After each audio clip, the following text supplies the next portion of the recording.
Hello everyone, कैसे हो आप सब? होपफुली आप सब बहुत अच्छे होंगे। अच्छा जी, तो आज है राधा अष्टमी और मैंने फ़र्स्ट टाइम अपनी लाइफ में राधा अष्टमी का व्रत किया है, क्योंकि मैंने अभी सुना भी है और देखा भी है कि इस व्रत को करने से बहुत पुण्य मिलता है। सो वो सब तो आपको यूट्यूब पे इजीली मिल जाएगा। इस व्रत के क्या क्या फल हैं, करना चाहिए, क्यों करना चाहिए, वो आपको इजीली मिल जाएगा। मैं यहाँ पर आपके साथ शेयर करूँगी कि मैंने ये व्रत कैसे किया। तो यहाँ पर ये सब मैंने प्रिपरेशन कर ली है व्रत करने के लिए कि मुझे जो जो चाहिए था। तो आइए शुरू करते हैं मेरे साथ व्रत की विधि। अच्छा जी, तो यहाँ पर हैं हमारे राधा जी, कृष्ण जी। अच्छा, वैसे बोलते हैं जिनके पास राधा जी के प्रतिमा नहीं है वो श्री कृष्ण जी को राधा समझकर भी पूज सकते हैं, बट लकीली हमारे पास दोनों की थी तो मैंने यही यूज़ की है। और सबसे पहले मैंने राधा रानी और कृष्ण जी के ऊपर चुनरी चढ़ाई है, क्योंकि कृष्ण जी को भी राधा रानी का रूप माना जाता है, सब बोलते हैं। बाकी मुझे पता नहीं है, कमेंट कर देना अगर मुझसे कोई भूल चूक हुई होगी इसमें। तो जी फिर तुलसी माला तो मैंडेटरी थी, तो वो मैंने इनको पहना दी कि भाई अभी चुनरी हो चुकी है तो तुलसी माला। और इसके बाद मैंने इनको एक ये माला पहनाई है। मेरे पास उस दिन फूल माला नहीं थी तो मैंने ये वाली माला पहना दी। जैसे कि मैंने पहले भी बताया है कि अपने मन और श्रद्धा से करो, सब स्वीकार करते हैं। उसके बाद जी ये है सूत, तो मैंने ये सूत भी इनको पहनाया। उसके बाद ये परांदा जो होता है, रोली जो होती है, वो मैंने पहनाई। अच्छा जी, तो अब बारी आती है कलश की। तो कलश की विधि मैं ऑलरेडी आपको बता चुकी हूँ अपनी प्रीवियस वीडियोस में, बट फिर भी मैं बता दूँ कि चावल, सुपारी, इलायची और हल्दी की गांठ और 1 रुपया होता है जो हम इसके अंदर डालते हैं। तांबे का लोटा होता है, गंगा जल होता है, नॉर्मल जल होता है, और उसके ऊपर ये तिलक बनाते हैं।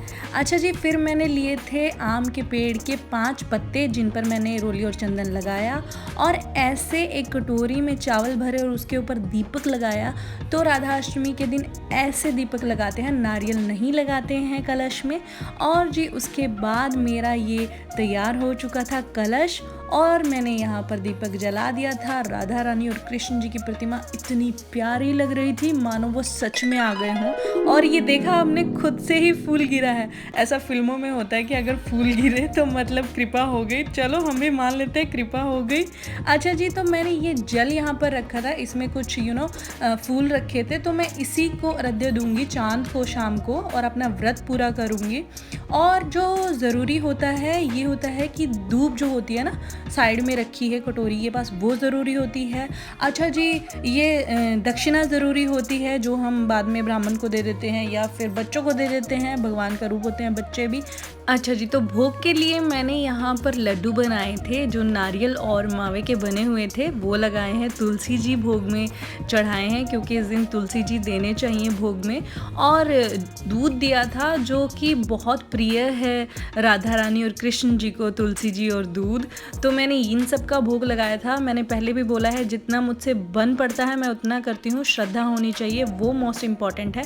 और जी ऐसे मैंने आरती उतारी थी राधा रानी जी की, कृष्ण जी की, और इतना अच्छा लग रहा था क्योंकि फ़र्स्ट टाइम ये व्रत कर रही थी और मुझे मतलब इतना आइडिया भी नहीं है कि कैसे क्या है, बट जितना मुझे पता चला और जितना मैंने सर्च किया तो उस अकॉर्डिंग मैंने ऐसे किया है। तो होपफुली आप सबको भी अच्छा लगेगा और आप सब भी इस तरीके से कर सकते हैं। अगर आपको ऐसे करना हो, अगर कोई और तरीका हो तो वैसे भी कर सकते हैं। तो जी हमारी पूजा तो हो गई थी बहुत अच्छे से, और बाद में जिया ने मुझे ज्वाइन किया, उसने भी मेरे साथ आरती की है। जैसा कि पहले भी बताती हूँ कि जिया को ऑलवेज मैं रखती हूँ अपने साथ पूजा में, हमेशा अपने पास, कि वो भी सीखे। और जी ये था हमारा vlog. So thank you so much.